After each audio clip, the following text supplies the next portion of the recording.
Thank you. Boy, that's the first time I've ever been introduced as a rebel. I love that. My kids are going to be really excited to find out. Maybe they're watching. I doubt it. But thank you very much for that kind introduction. And I'm delighted to be here. And somebody start running that clock here, because otherwise I'll go over. Push the go button. Thank you. I want to talk to you this morning about technology. Yes, I could talk all day long about the Association for Unmanned Vehicle Systems International, but you'll be maybe not too surprised to learn that we've been around since 1972, and the focus was on things originally that flew, not unlike this beautiful machine right here. But over the years, we've taken on the motto, all things unmanned, and part of the reason for that is because increasingly what we're finding is that technologies that enable things like this to fly can also be used on the ground. Things that can be used on the ground, the underlying technologies that would allow for vehicles to order themselves with one another, can also be used at sea. And so all things unmanned, fortunately we're not talking about space yet, although we do a lot of things that are unmanned in space as well. But the point here is that our focus, and what I spend a lot of my time looking at, is what are the underlying technologies that can be utilized to get us from where we are today to what I see as the goal, where the puck is going, as we like to say in the hockey world.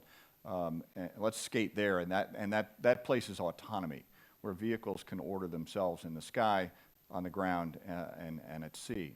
And of course, in these domains, we already have many things flying in the maritime domain, and increasingly we have things that are teaming with one another, both on the ground and the air. So I look at the technologies, and I'm trying to give you sort of the broadest possible context to hear some of the great presentations that you're going to hear, and also to listen for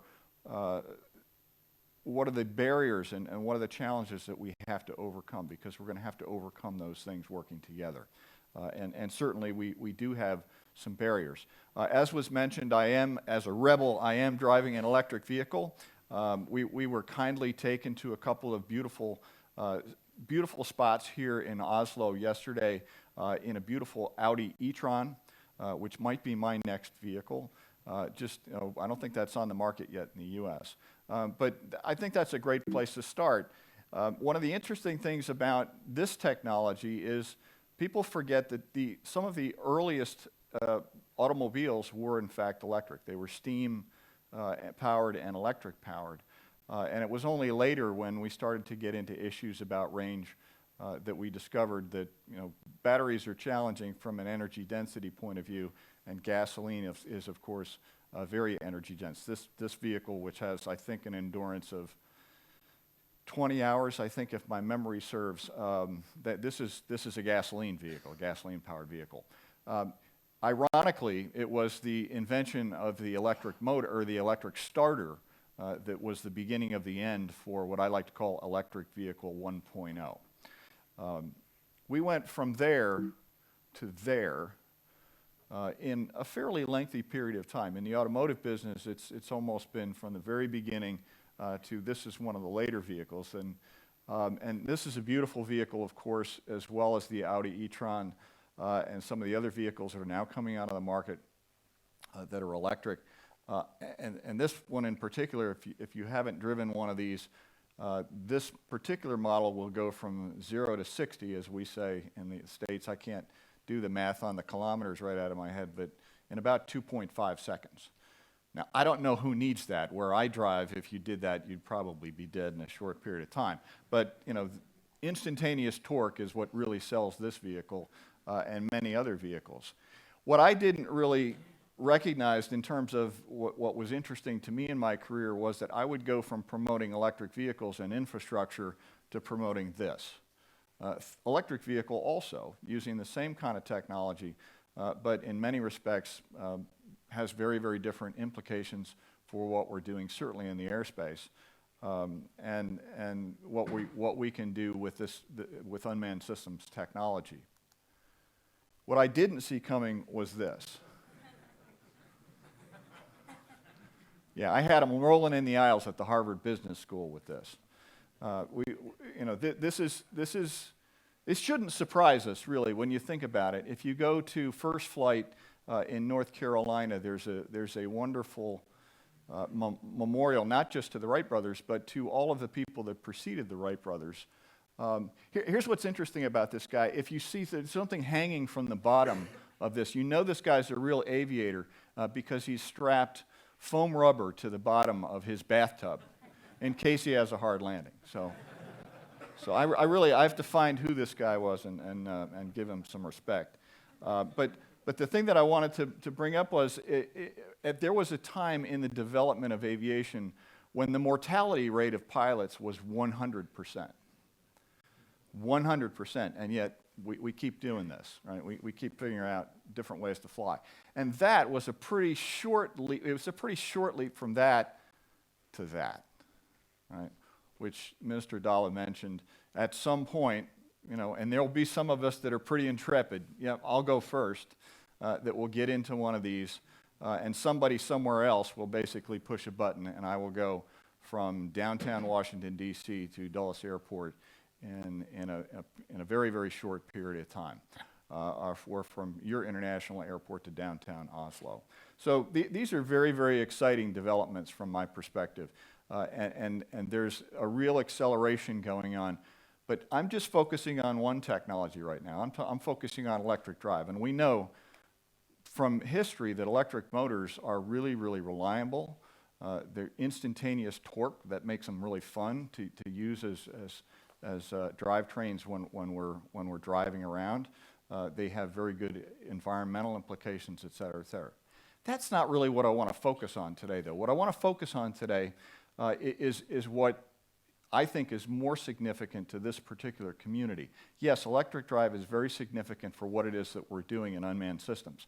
But probably what's more important from my perspective over time in promoting technologies is what happens when one technology, like electric drive, converges with another movement or another technology like artificial intelligence, for example. So think about the implications, and I could pick many different kinds of technologies, but think about the implications of automation in general, coming together with and converging with artificial intelligence and converting with unmanned systems. Now all of a sudden we have vistas opening up of things that we can do in so many different domains, in so many different applications, for so many different benefits that I think is the underlying reason why we're all coming together today. What is it that we can do with this technology, with this group of technologies, with this idea that will be beneficial to society and allow us to move forward? And from the standpoint of pure transportation alone, I think this is very interesting. I was at a conference in Berlin not too long ago, and it was focusing mainly on ground technologies. It was called Shift Automotive, and at the IFA conference in Berlin. And the first speaker started out, I was speaking later in the afternoon, the first speaker started out by saying, he pointed at this, he put a slide up much like this one, and he said, "This is a really stupid idea. It's a stupid idea because it allows us to get really rich people into vehicles that can fly over the top of the mess that we've created down here on the ground with ground transportation." And I thought, how am I going to respond to that? The good news was I wasn't speaking next. I had most of the day to think about how to respond to that. And my response simply was, look, there are fewer things to hit above our heads. Right? There's a lot of room up there, and I've been an aviator for 27 years. We call it the big sky theory, right? And we don't like conflicts in the airspace. So the idea, what I basically said was, we can test how to deconflict things right above our heads, some of them very small, and develop systems using automation and AI in order to develop and accelerate what it is that we need to do to use the infrastructure that we've got on the ground more efficiently. And that whole world has gone through I thought automated systems and unmanned systems and robotics was nomenclature challenged. We've called it intelligent transportation, what I personally think is a bit of a misnomer and maybe an oxymoron. And now we're talking about highly automated vehicles and automated vehicles. I think we could just simply jump all of that and assert that where we want to go is to a place where the vehicles can order themselves and they won't crash, right? And think about the benefits of that in terms, rather than continuing to build, strip after strip after strip, lane after lane after lane, taking up more and more of our cities, our downtowns, et cetera. I don't minimize the challenges associated with that. My point simply is this: we have an opportunity in this community to figure out what are the underlying technologies. How do we actually embrace more partners to come together to work with us to create those systems of the future that will operate in all three domains. Now, I don't mean to suggest that this is going to be easy or that it is easy. In fact, I think that's part of the value of some of these conferences. I was at dinner last night with some of my colleagues that are going to speak, and particularly from the law enforcement community. Wynne is right here. And one of them, not Wynne, but one of them referred to drones as a nightmare. This is a nightmare. And I imagine if you're trying to figure out how to integrate, how to deal with somebody who wants to use a drone in a disruptive way, yes, I'm glad I'm not in the law enforcement community, but we consider them to be extremely important partners. But what I pointed out to him was, and this is something that we've been working on at AUVSI for quite a while now, well, since, in a concentrated way, since what happened at Gatwick last year, and the gentleman was responsible for Gatwick, and you'll hear from him later, what was that drones are a very, very good tool for airport operators. They can be used to check runways for foreign object debris, or FOD as we like to call it in the aviation world, much faster than sending somebody out there with a pickup truck to kind of search around with their eyes. They can actually do skin inspections on large aircraft. If it gets hit by lightning, it's automatically taken out of service. It's put in a large hangar, and somebody has to go up, risk their life getting up on because these things are really big, and look for cracks in the aircraft skin. We can now do that automated, completely automated by the push of a button out on the ramp with the drone with much, much greater accuracy. And when I say we, I mean the airlines. This is actually being done now. It's being done by American Airlines. It's probably being done by some airlines here in Europe as well. FedEx, down at Memphis Airport, which is one of their big hubs, does this right out on the ramp. Now, if you don't know what's going on and you're sitting there at the next gate and you see a drone flying around the aircraft next to you, after watching some of the news coverage, you might be a little bit concerned. Like, what's that doing over there, right?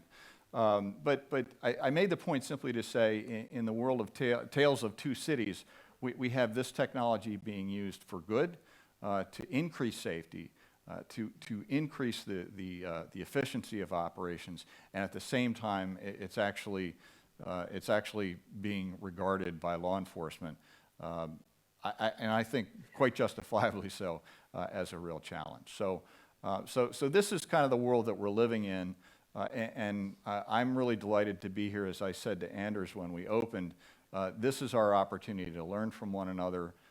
There are some different approaches. There are always different forks in the road. Europe could go one way, or Norway could go one way, and the US could go a different way, and Japan could go a different way. And we might end up on similar paths or in better alignment if we're talking to each other and learning from each other. And one way or the other, we have to keep putting that story out there that this is the reason why we want to do this. Yes, the technology is naturally moving forward and it's naturally advancing. It's kind of like the weather outside. We don't get mad at the thermometer when it's cold, right? The technology is the weather. We're not really controlling that, but we have to, as an industry and as partners, we have to work together to try and figure out how to move it in the right direction, and certainly how to articulate it in a way that people can understand it and embrace it. The number one challenge that we're going to be dealing with as we go forward is public acceptance. Right? Public acceptance is the biggest challenge that we have to. I tend to represent a community. Some of us, you may relate to this. We tend to fall in love with our technology. we tend to think that it's the best thing ever. But if we can't articulate its benefits for society in general, then I think we're going to run into problems and we're going to slow ourselves down. So the final thing that I wanted to talk to you about when it comes to autonomy, because I've been promoting technologies that seemed relatively strange at first, I ran across this quote from Albert Schopenhauer, who was a German philosopher, I think, in the 1800s. And he says, truth goes through 3 stages. First, it is ridiculed. Second, it is violently opposed. And third, it is accepted as self-evident. So whenever I kind of feel like I'm being ridiculed or I've run headlong into a challenge that we hadn't seen coming, I kind of bring myself back to this. Not that I pretend to have any monopoly on the truth. I look forward to learning from you, and I'll be here for the full 2 days. I'm happy to speak with any of you if anything that I've said is of great interest. Thank you very much.